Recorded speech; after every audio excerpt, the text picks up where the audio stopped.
You know, I'm running out of horrible things to say about these douchebags who keep finding out the hard way that Donald Trump and his entire administration are racist, and when you vote for them, you're complicit in their racism. This mass deportation shit was never about illegal aliens or undocumented citizens. It was always about the racist right not wanting to see brown people. They hate minorities, full stop. So now you have idiots who voted for them crying and saying, this isn't what I voted for. It's exactly what you voted for, and I'm here to see you suffer financially for it.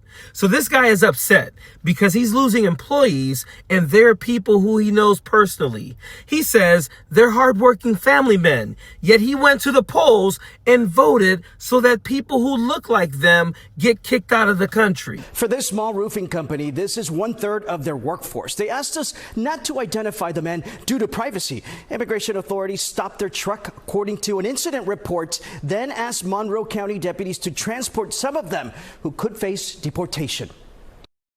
He doesn't drink, has no problems with anyone. Young guy simply trying to make it. Despite being scared to show her face, she wanted to talk to us about her younger brother, one of 6 Nicaraguan men who on May 27th were detained along US 1 in Sugarloaf Key on their way to a job. They are legally here. They have an authorization to stay. Their immigration attorney says it should not have happened because 5 of the 6 have their paperwork in order with pending asylum cases. Valid work permit, not even close to be expired. And again, no criminal records, not here, not in Nicaragua. I want to make sure you guys heard her correctly. These men were here working legally. They also have asylum cases pending. They also have absolutely no criminal record here in the United States or in Nicaragua. These people were swept up and detained because they are brown. This has never been about legal status. This has never been about undocumented status. This has always been about racist white people not wanting to see brown people in their neighborhoods or speaking another language anywhere around them. Their co-workers also want to know why. It's pretty obvious, I would say, that the reason why they were pulled over is because they're Latino men. You know, you've lived in Key West for how long? 44 years. Vincent Scardina is the owner of the roofing company where they worked. He's owned it 37 years. It's going to be really hard to replace those guys. Says losing these 6 men is losing 1/3 of his workers. We're not able in Key West to just replace people as easily as, say, a big city. But for Vincent, it's much more than that. It's financially as well as emotionally. It takes a toll. You get to know these guys. You become their friends. Just not an employer, but a friend. Fuck you, Vincent, and fuck your tears. You're not their friends, because if you were their friends, you wouldn't have voted for the guy who said he was going to deport them. You voted for this shit. You're responsible for this shit. So take responsibility for it instead of crying like a bitch when you're the reason this shit is happening to people you call your friends. And you see what happens to their family. It's quite a shock. Given his support for the president, we asked what he would tell the commander-in-chief if he had a chance. What happened here?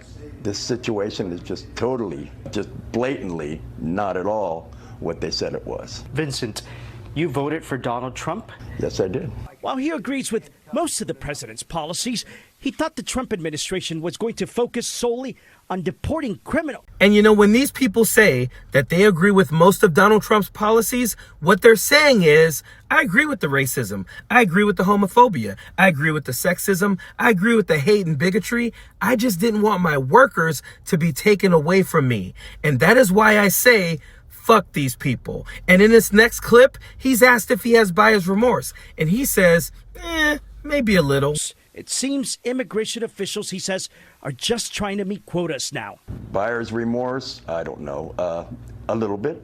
And the reason this asshole says this is because at the end of the day, he still has his shit. He sat there and cried and said, you know, their families are being ripped apart. These are good, hardworking men. But at the end of the day, he would still vote for Donald Trump. He would still vote for the guy who is deporting people who are here legally, who work for him. He does not give a shit. That is why I hate these people and I want the worst for them. I hope the rest of the people who work for him, I hope they leave his job, start their own business, steal all his customers. He becomes homeless, doesn't have any shoes, and steps on freaking Legos for the rest of his life. I don't give a damn. I hope his wife, I hope he ends up learning that a couple of his kids are actually for his brother. I don't care. I hate these goddamn people. They looked at the racism. They looked at the bigotry. They looked at the hate. They voted for Donald Trump. And now that they're even finding out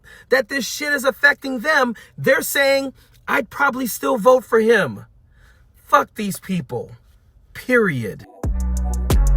Don't want no enemies or ops. Envy in their heart, I tell them stop. Vacation on the yacht.